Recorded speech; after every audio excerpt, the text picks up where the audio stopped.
for the third week. We are reading Genesis chapter 11. So this is starting at verse 10. This is the account of Shem. 2 years after the flood, when Shem was 100 years old, he became the father of Arphaxad. And after he became the father of Arphaxad, we have read that part actually. We read the account of Terah. You know what, just to review, we'll go over that one. Terah became the father of Abram, Nahor, and Haran, and Haran became the father of Lot. While his father Terah was still alive, Haran died in Ur of the Chaldeans, in the land of his birth. Abram and Nahor both married. The name of Abram's wife was Sarai, and the name of Nahor's wife was Milcah. She was the daughter of Haran, the father of both Milcah and Iscah. Now Sarai was barren. She had no children. Terah took his son Abram, his grandson Lot, son of Haran, and his daughter-in-law Sarai, the wife of his son Abram, and together they set out from Ur of the Chaldeans to go to Canaan. But when they came to Haran, they settled there. Terah lived 205 years, and he died in Haran. This is the call to Abram. The Lord said to Abram, "Leave your country, your people, and your father's household, and go to the land I will show you. I will make you into a great nation, and I will bless you. I will make your name great, and you will be a blessing.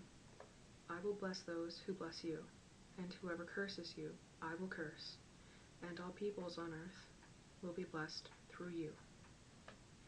So Abram left, as the Lord had told him, and Lot went with him. Abram was 75 years old when he set out from Haran. He took his wife Sarai, his nephew Lot, all the possessions they had accumulated, and the people they had acquired in Haran, and they set out for the land of Canaan, and they lived there. Abram traveled through the land as far as the site of the great tree of Moreh at Shechem. At that time the Canaanites were in the land. The Lord appeared to Abram and said, "To your offspring I will give this land." So he built an altar there to the Lord who had appeared to him. From there he went on toward the hills east of Bethel and pitched his tent, with Bethel on the west and Ai on the east. There he built an altar to the Lord and called on the name of the Lord. Then Abram set out and continued toward the Negev. Now there was a famine in the land, and Abram went down to Egypt to live there for a while because the famine was severe. As he was about to enter Egypt, he said to his wife Sarai, "I know what a beautiful woman you are. When the Egyptians see you, they will say, 'This is his wife.' Then they will kill me, but they will let you live. Say you are my sister, so that I will be treated well for your sake, and my life will be spared because of you."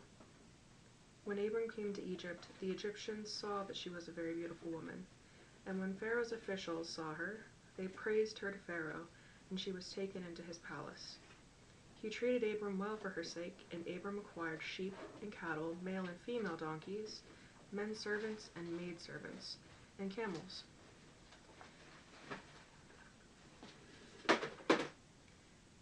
Sorry, that's my kitten. One second.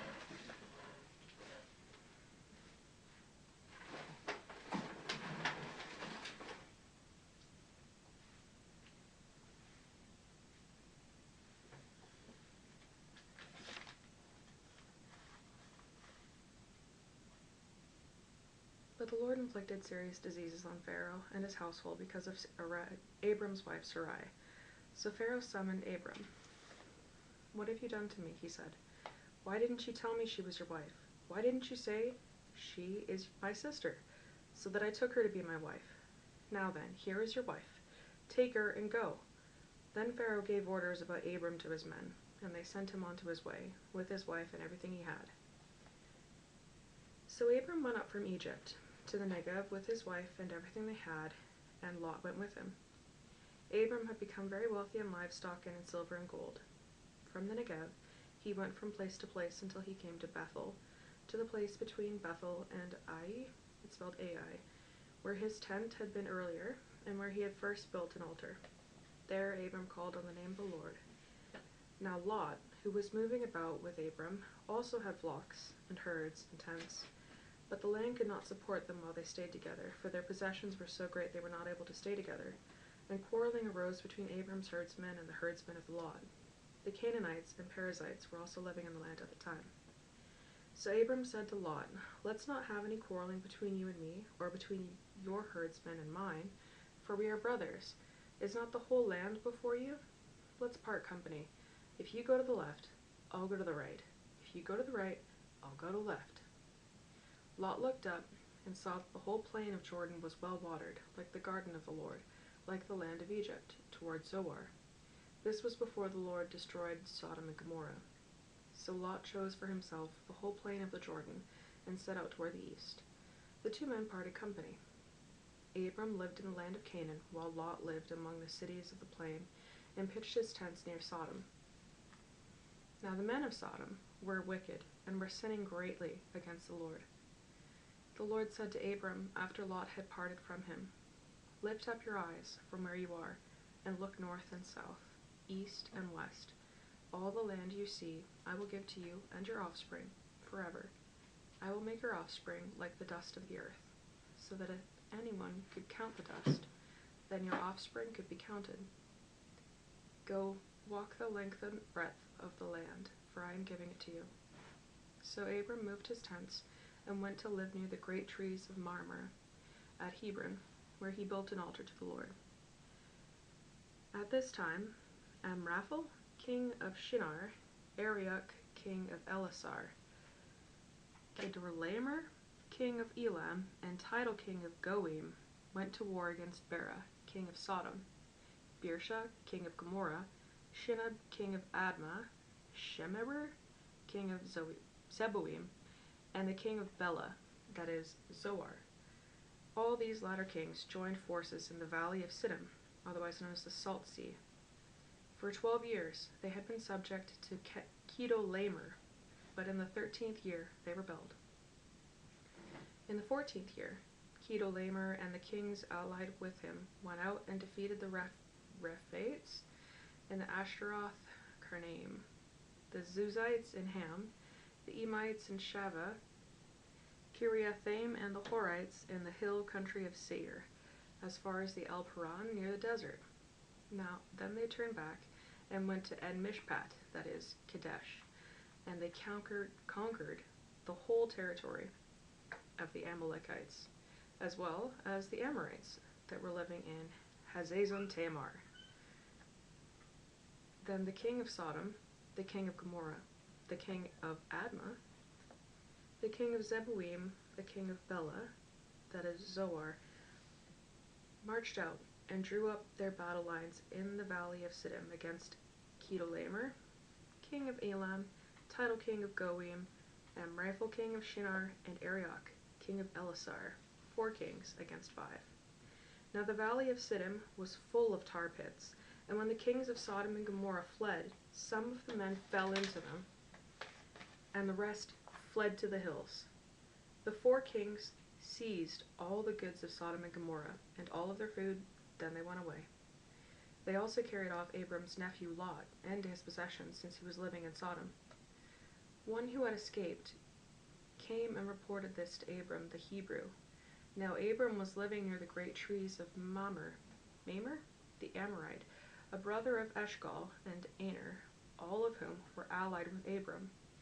When Abram heard that his relation had been taken captive, he called out the 318 trained men born in his household and went in pursuit as far as Dan. During the night, Abram divided his men to attack them, and he routed them, pursuing them as far as Hobah, north of Damascus. He recovered all the goods and brought back his relative Lot and his possessions, together with all the women and the other people. After Abram returned from defeating Kedorlaomer and the kings allied with him, the king of Sodom came out to meet him in the valley of Shaveh, that is, the king's valley. Now Melchizedek, king of Salem, brought out bread and wine. He was priest of God Most High, and he blessed Abram, saying, "Blessed be Abram by God Most High, creator of heaven and earth, and blessed be God Most High, who delivered your enemies into your hand." Then Abram gave him a tenth of everything. The king of Sodom said to Abram, "Give me the people and keep the goods for yourself."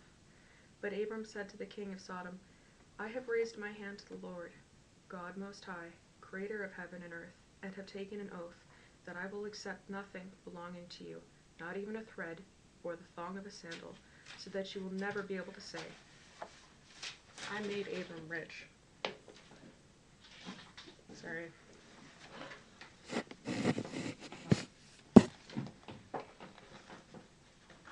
Keaton's always getting into everything.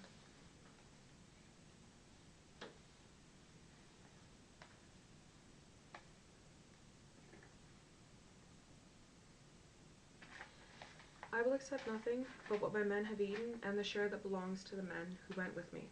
To Aner, Eshcol, and Mamre, let them have their share." After this the word of the Lord came to Abram in a vision. "Do not be afraid, Abram. I am your shield, your very great reward." But Abram said, "O sovereign Lord, what can you give me since I remain childless? And the one who will inherit my estate is Eliezer of Damascus." And Abram said, "You have given me no children, so a servant in my household will be my heir." Then the word of the Lord came to him, "This man will not be your heir, but a son coming from your own body will be your heir." He took him outside and said, "Look up at the heavens and count the stars, if indeed you can count them." Then he said to him, "So shall your offspring be." Abram believed the Lord, and he credited it to him as righteousness. He also said to him, "I am the Lord, who brought you out of Ur of the Chaldeans, to give to you this land, to take possession of it." But Abram said, "O sovereign Lord, how can I know that I will gain possession of it?" So the Lord said to him, "Bring me a heifer, a goat, and a ram, each 3 years old, along with a dove and a young pigeon." Abram brought all these to him, cut them in two, and arranged them in halves, opposite each other. The birds, however, he did not cut in half. Then birds of prey came down on the carcasses, but Abram drove them away. As the sun was setting, Abram fell into a deep sleep, and a thick, dreadful darkness came over him. Then the Lord said to him, "Know for certain that your descendants will be strangers in a country not their own, and they will be enslaved and mistreated 400 years. But I will punish the nation they serve as slaves, and afterward they will come out with great possessions. You, however, will go to your fathers in peace and be buried at a good old age. In the 4th generation, your descendants will come back here, for the sin of the Amorites has not yet reached its full measure." When the sun had set and darkness had fallen, a smoking firepot with a blazing torch appeared and passed between the pieces. On that day, the Lord made a covenant with Abram and said, "To your descendants I give this land, from the river of Egypt to the great river the Euphrates, the land of the Kenites, Kenizzites, Cadmonites, Hittites, Perizzites, Rephaites, Amorites, Canaanites, Girgashites, and Jebusites."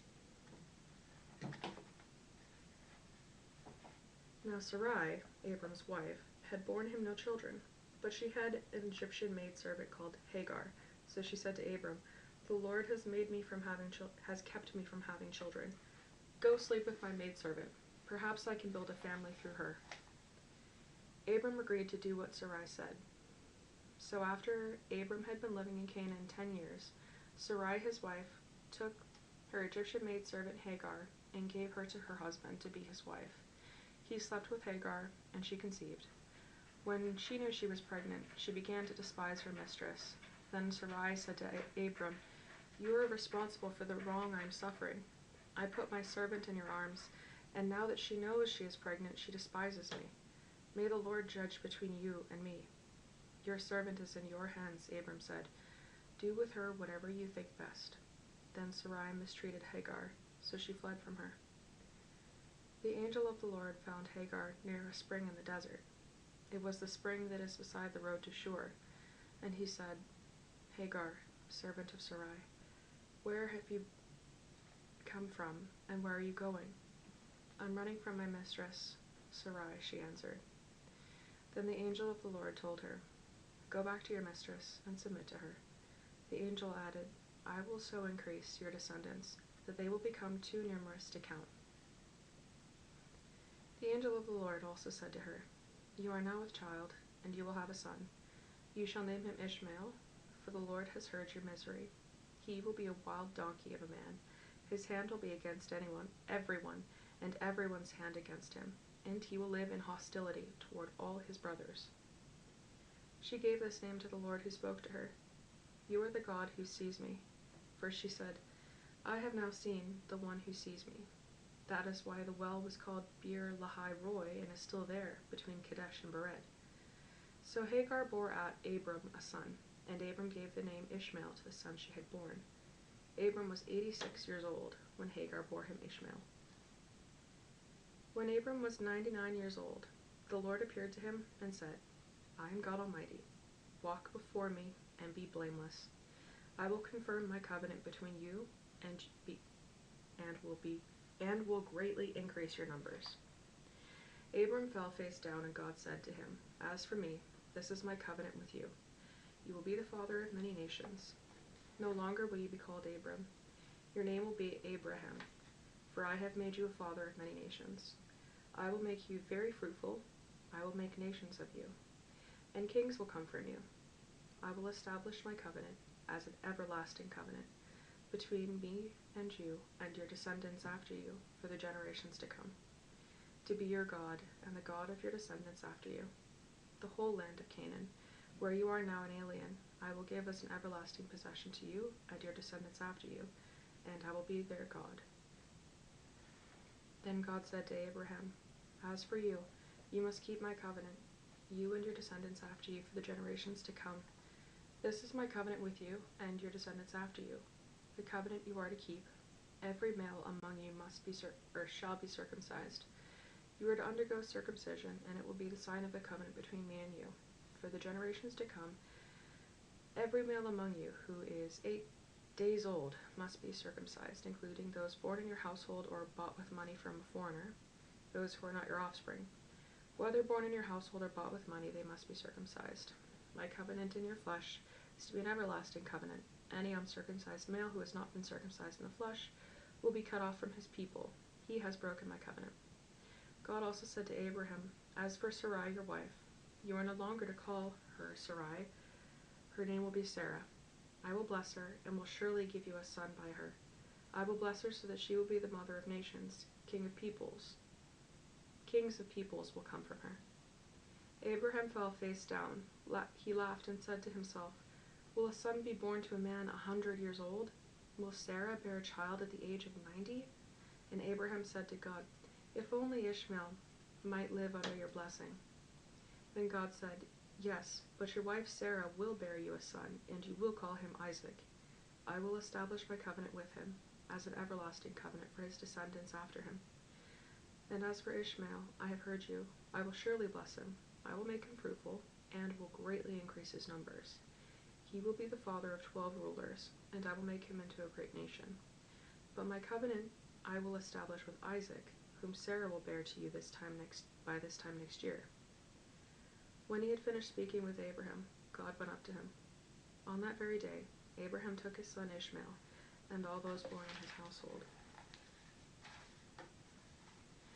or bought with his money, every male in his household, and he circumcised them, as God had told him.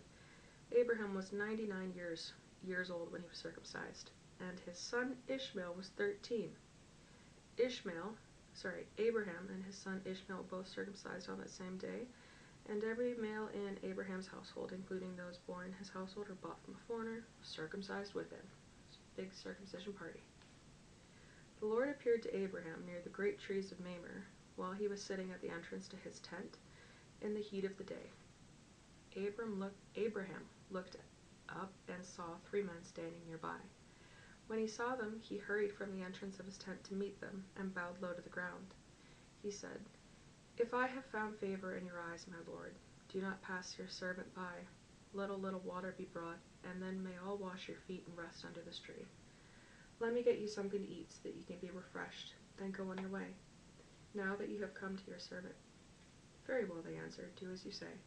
So Abraham hurried into the tent to Sarah. "Quick," he said, "get 3 seahs of fine flour and knead it and bake some bread." Then he ran to the herd and selected a choice tender calf and gave it to the servant, who hurried to prepare it. He then brought some curds and milk and the calf that had been prepared and set these before them. While they ate, he stood near them under a tree. "Where is your wife Sarah?" they asked him. "There, in the tent," he said. Then the Lord said, "I will surely return to you about this time next year, and Sarah, your wife, will have a son." Now Sarah was listening at the entrance to the tent, which was behind him. Abraham and Sarah were already old and well advanced in years, and Sarah was past the age of childbearing. So Sarah laughed at herself as she thought, "After I am worn out, and my master is old, will I now have this pleasure?" Then the Lord said to Abraham, "Why did Sarah laugh and say, 'Will I really have a child now that I am old?' Is anything too hard for the Lord? I will return to you at the appointed time next year, and Sarah will have a son." Sarah was afraid, so she lied and said, "I did not laugh." But he said, "Yes, you did laugh." When the men got up to leave, they looked down toward Sodom, and Abraham walked along with them to see them on their way. Then the Lord said, "Shall I hide from Abraham what I am about to do? Abraham will surely become a great and powerful nation, and all nations on earth will be blessed through him. For I have chosen him, that he will direct his children and his household after him to keep the way of the Lord by doing what is right and just, so that the Lord will bring about for Abraham what he has promised him." Then the Lord said, "The outcry against Sodom and Gomorrah is so great, and their sin so grievous, that I will go down and see if what they have done is so bad as their outcry that has reached me. If not, I will know." The men turned away and went toward Sodom, but Abraham remained standing before the Lord. Then Abraham approached him and said, "Will you sweep away the righteous with the wicked? What if there are 50 righteous people in the city? Will you really sweep it away and not spare the place for the sake of 50 righteous people in it? Far be it from you to do such a thing, to kill the righteous with the wicked, treating the righteous and the wicked alike. Far be it from you. Will not the judge of all the earth do right?" The Lord said, "If I find 50 righteous people in the city of Sodom, I will spare the whole place for their sake." Then Abraham spoke up again. "Now that I have been so bold as to speak to the Lord, though I am nothing but dust and ashes, what if the number of righteous is 5, less than 50? Will you destroy the whole city because of 5 people? If I find 45 there," he said, "I will not destroy it." Once again he spoke to him. "What if only 40 are found there?" He said, "For the sake of 40, I will not do it." Then he said, "May the Lord not be angry, but let me speak. What if only 30 can be found there?" He answered, "I will not do it if I find 30 there." Abraham said, "Now that I have been so bold as to speak to the Lord, what if only 20 can be found there?" He said, "For the sake of 20, I will not destroy it." Then he said, "May the Lord not be angry, but let me speak just once more. What if only 10 can be found there?" And he answered, "For the sake of 10, I will not destroy it." When the Lord had finished speaking, he left, and Abraham returned home. The 2 angels arrived at Sodom in the evening, and Lot was sitting in the gateway of the city. When he saw them, he got up to meet them, and he bowed down with his face to the ground. "My lords," he said, "please turn aside to your servant's house. You can wash your feet and spend the night, then go on your way early in the morning." "No," they answered, "we'll spend the night in the square." But he insisted so strongly that they did go with him and entered his house. He prepared a meal for them, baking bread without yeast, and they ate. But before they had gone to bed, all the men from every part of the city of Sodom, both young and old, surrounded the house. They called to Lot, "Where are the men who came to you tonight? Bring them out to us so we can have sex with them."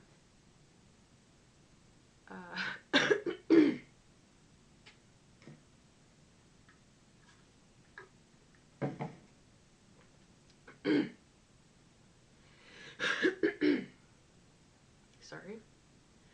Lot Lot went outside to meet them and shut the door behind him and said, "No, my friends, don't do this wicked thing. Look, I have 2 daughters who have never slept with a man. Let me bring them out to you, and you can do what you like with them, but don't do anything to these men, for they have come under the protection of my roof." "Get out of our way," they replied. And they said, "This fellow came here as an alien, and now he wants to play the judge. We'll treat you worse than them." They kept bringing pressure on Lot and moved forward to break down the door. But the men inside reached out and pulled Lot back into the house and shut the door. Then they struck the men who were at the door of the house, young and old, with blindness, so they could not reach the door or could not find the door. The 2 men said to Lot, "Do you have anyone else here, sons-in-law, sons or daughters, or anyone else in the city who belongs to you? Get them out of here, because we're going to destroy this place. The outcry to the Lord against its people is so great that he has sent us to destroy it." So Lot went out and spoke to his sons-in-law, who were pledged to marry his daughters. He said, "Hurry and get out of this place, because the Lord is about to destroy the city." But his sons-in-law thought he was only joking. With the coming of dawn, the angels urged Lot, saying, "Hurry, take your wife and your 2 daughters who are here, or you will be swept away when the city is punished." When he hesitated, the men grasped his hand and the hands of his wife and of his 2 daughters and led them safely out of the city, for the Lord was merciful to them. As soon as they had been brought out, one of them said, "Flee for your lives. Don't look back and don't stop anywhere in the plain. Flee to the mountains, or you will be swept away." But Lot said to them, "No, my lords, please. Your servant has found favor in your eyes, and you have shown great kindness to me in sparing my life. But I can't flee to the mountains. This disaster will overtake me, and I'll die. Look, here's a town near enough to run to, and it is small. Let me flee to it. It's very small, isn't it? Then my life will be spared." He said to him, "Very well, I will grant this request too. I will not overthrow the town you speak of, but flee there quickly, because I cannot do anything until you reach it." And that is why the town is called Zoar. Or Zoar? By the time Lot had reached Zoar, the sun had risen over the land. Then the Lord rained down burning sulfur on Sodom and Gomorrah from the Lord out of the heavens. Thus he overthrew those cities and the entire plain, including all those living in the cities, and also the vegetation in the land. But Lot's wife looked back, and she became a pillar of salt. Early the next morning, Abraham got up and returned to the place where he had stood before the Lord. He looked down toward Sodom and Gomorrah, toward all the land of the plain, and he saw dense smoke rising from the land, like smoke from a furnace. So when God destroyed the cities of the plain, he remembered Abraham and brought Lot out of the catastrophe that overthrew the cities where Lot had lived. And that's where we're going to end it for today. I hope you guys have a very good week. We're going to be back this coming Friday. Take care. Be safe. It's extremely cold, so stay warm if you're in one of those places. And I just want to do a quick prayer for you, that whatever you're working on, whatever is in your life right now that's troubling you, that you can get through it. And know that you're incredibly strong because you have God with you.